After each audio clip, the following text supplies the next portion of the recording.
This is a reading from Saint Lydwine of Schiedam by J.K. Huysmans, chapter 12. The anger of Jesus with his poor servant did not last long, and he testified his reconciliation by miracles. Lydwine's angel frequented her again, and there were more journeyings to paradise and into the churches. Whilst her soul journeyed, her body remained insensible, for ecstasy rendered her so unconscious that she was one day horribly burnt without perceiving it. On 3 occasions we hear of fires occurring in the life of the saint. On the first, as we have noted above, through the fault of her brother. The fire one morning burnt the straw of her bed, and her bed was again burnt on another occasion. One winter afternoon, the women who served her, not knowing how to warm her, since for the sake of her eyes there could be no fire on the hearth, conceived the idea of slipping a vessel full of hot cinders under her blankets. Lydwine was at the moment in ecstasy, far from the world, and the women went out to look after their own affairs. When they returned, they smelt a smell of burnt flesh, and rushed to the bed, where they found that the cover of the vessel had come unfastened, and the coal was burning one of the saint's ribs. At this instant her trance ceased. "Oh, Lydwine," cried her friends, "what a frightful wound! Do you not feel it?"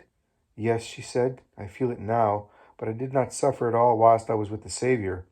The good women wept, reproaching themselves for their imprudence. "Do not grieve," she murmured, "but bless the Lord, who has so absorbed me into himself that I did not even know the hot cinders were burning my side." In the year of 1428, a fire threatened to be even more disastrous to her.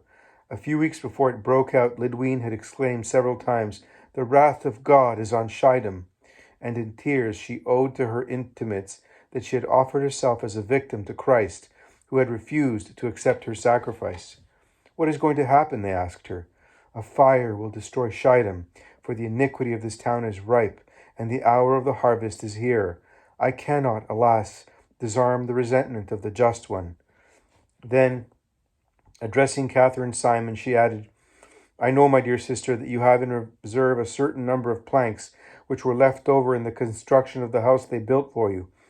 Give the order for them to be transferred without delay to the garden here. We will use them to build a shed wherein the homeless may deposit the things they have saved from destruction." Catherine obeyed, and Lydwine thanked her. Then, on the eve of the day where the fire broke out, she said to her, "You remember you have vowed to go in pilgrimage to Notre Dame de Bois-le-Duc. Fulfill that promise tomorrow. Go, and come back as soon as you can." "But," cried Catherine, "you have told me that a fire will take place in Schiedam tomorrow. It is really not the moment to absent myself, for if I go away, I am certain to lose all that I possess." "Listen to what I say to you," replied Lydwine. "The Lord must know better than you what will be profitable to you." And the widow Simon, who never rebelled against the saint's injunctions, went off to Bois-le-Duc. The next day was a Saturday in July, the feast of St. Frederick, bishop and martyr, and of St. Arnulf, confessor. It was the eve of the day on which the sailors of Schiedam went to sea at the beginning of the herring fishing, and, following an ancient custom, they assembled to celebrate their departure by a banquet. When the repast, which was long and accompanied by much drinking of beer and cervoise, was ended, the cook left an oven which they thought no longer burning near a bundle of reeds. Towards 11 at night, sparks ignited the reeds, and the fire leapt from one building to another till the whole town was involved. It spread from house to house, and as most of them were wood, they flared up like laths, without a chance of being saved.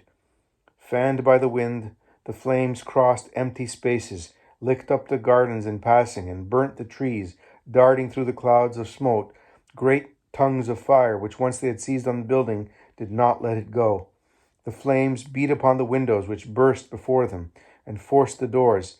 Nothing was seen in the quaking framework but red beams, which stood erect for a moment, flared like a torch, and then fell back broken in a rain of charcoal, and, as each house fell in, a great tongue of fire illumined the night.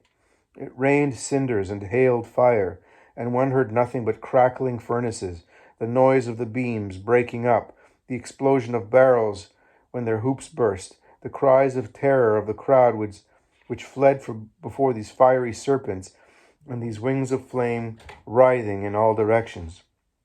Thus it continued from the beginning to the end of the night, and next morning the parish church, a convent of nuns next to it, and the greater part of the streets of Schiedam were nothing but a heap of ruins, while the fire still raged. In vain the inhabitants, encouraged by the light of day, tried to limit the area of the fire. It continued to rage unchecked. At one moment, flames broke out in the direction of Lydwine's house. Some good people ran and wished to carry the saint away, but she refused, affirming that she had nothing to fear. They left her on her couch, but demolished as a precaution the wooden beams and ceilings and the ceiling of the house, and left only the stone walls standing. But as it was the month of July and the sun scorched cruelly, they had to throw an old covering over the rains of the walls to procure a little shade, seeing how she suffered and how her eye bled at the light. This precaution would have been quite useless, for the fire could just as easily burn the stuff as the wood of the ceiling, and it would have spread immediately to the straw of the bed. Moreover, they had not succeeded in mitigating the patient's pain, so, being at a loss what to do, they replaced the planks which they had moved, and left her alone. Lydwine remained alone the whole of that Sunday. She had the fever and was grilled under the leaden sun, but though she armed herself with patience, prayed, and invoked her angel, she met with no response. When evening fell, she thought herself dying, for the heat collected under the planks and the smoke of the ruins, drenched with water, suffocated her.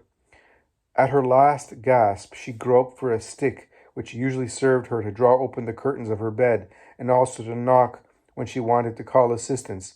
But though she felt in all directions, with the only arm serviceable to her, she could not find it. She was sure that the scourge would not reach her and that she would not perish, but fear and suffocation were stronger than reason. Nature gained the upper hand. The silence of her angel overwhelmed her, and she gave way and wept, thinking she was going to die alone in her corner without the aid of the sacraments. Weakness, the outcome of the fever which raged within her, heightened her panic, and thus we can see how, when the Saviour wishes it, souls vacillate and err, even when most advanced in the vocation of sacrifice. In reality, nothing is more difficult than to kill what St. Paul calls the old man. He may be stupefied, but in most cases he does not die. A trifle may rouse him from his lethargy, and he awakes.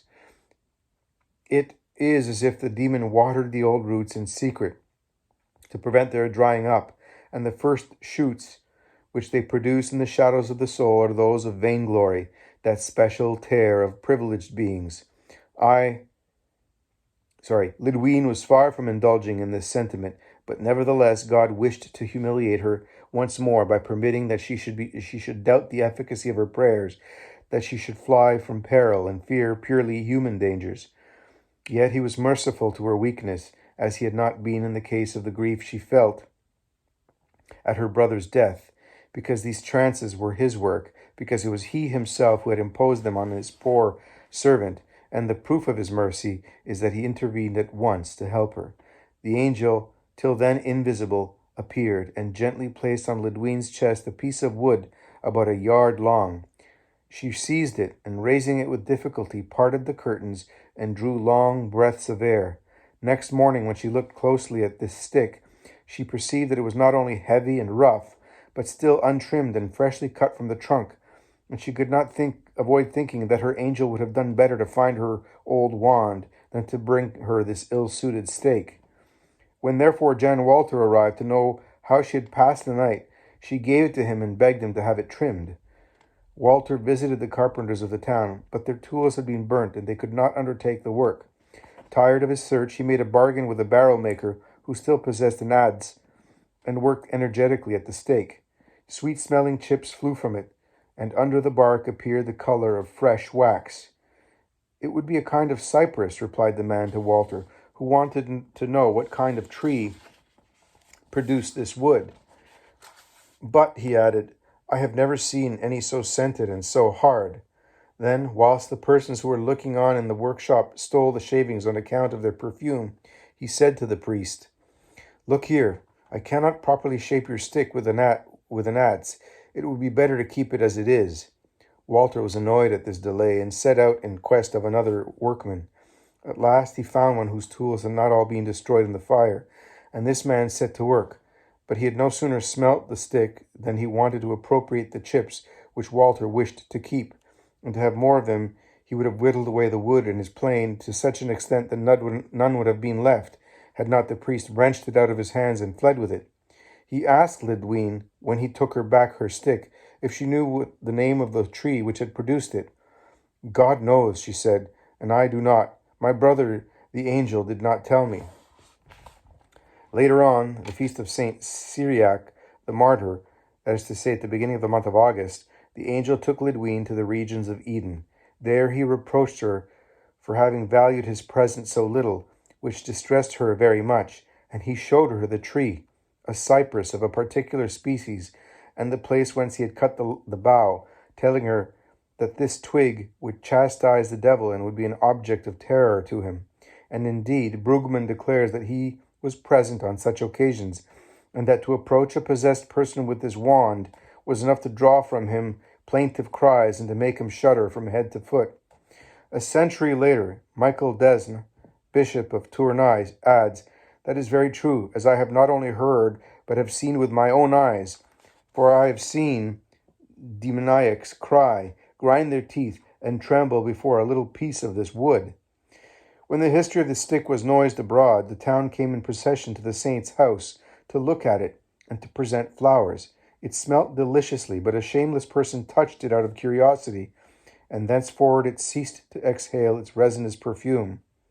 Widow Catherine, who had performed her pilgrimage, came back to the town at this juncture to find in place of a dwelling a heap of burnt sticks and cinders. This loss afflicted her, and she came weeping to Lydwine's house. "You see," she cried, "that I ought never to have absented myself. If I had not listened to you, I should perhaps have saved at least some of my poor things." But the saint smiled.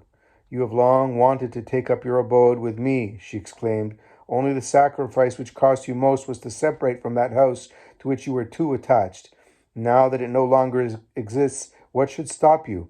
Come and settle here, and instead of groaning, thank God who has so precipitated events that he dispenses you from disputing with yourself."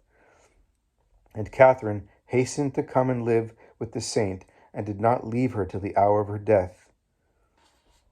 Another question which it would be interesting to decide is how the people of Schiedam, who were for the most part drunken sailors, but no worse than at other seaboard towns, had managed to draw down the wrath of God so heavily upon themselves.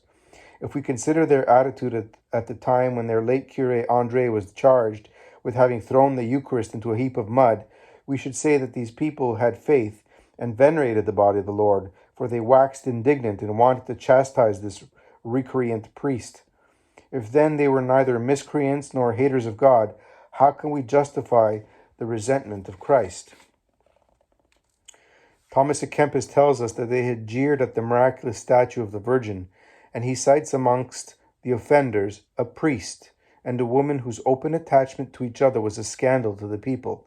By some details which he gives, it is easy to recognize in this ecclesiastic and this lewd woman, Joannes de Berst and Hassa Goswin, of whom we have already spoken. But besides this sin, we may, I think, admit that because of the favor which he had obtained in possessing within her walls a saint, whose miracles rendered the grace of God visible, Schiedam ought to have been a more religious, more mystic town than others, a model city, which she was not. God spared her once at the instance of his servant, when a fleet was advancing to destroy her, but she did not amend, and the judge therefore grew weary and struck her. Such is the sole plausible explanation. In spite of everything, Lydwine could not prevent herself from thinking that if she had been more pure, her prayers might perhaps have been better heard, and yet she knew that her merits had been carefully taken account of. Had she not some years previously, when she was in ecstasy, contemplated that spectacle which was vouchsafed to many saints, besides of the spouse holding a crown set with gems? She had examined it and noticed that certain settings were empty. "The stones which are missing will be set in time," said Jesus. "This crown is that which I prepare for thee." When she came to herself, She thought truly that the unfilled settings symbolized the griefs which still remained for her to undergo, and she prepared herself to endure them.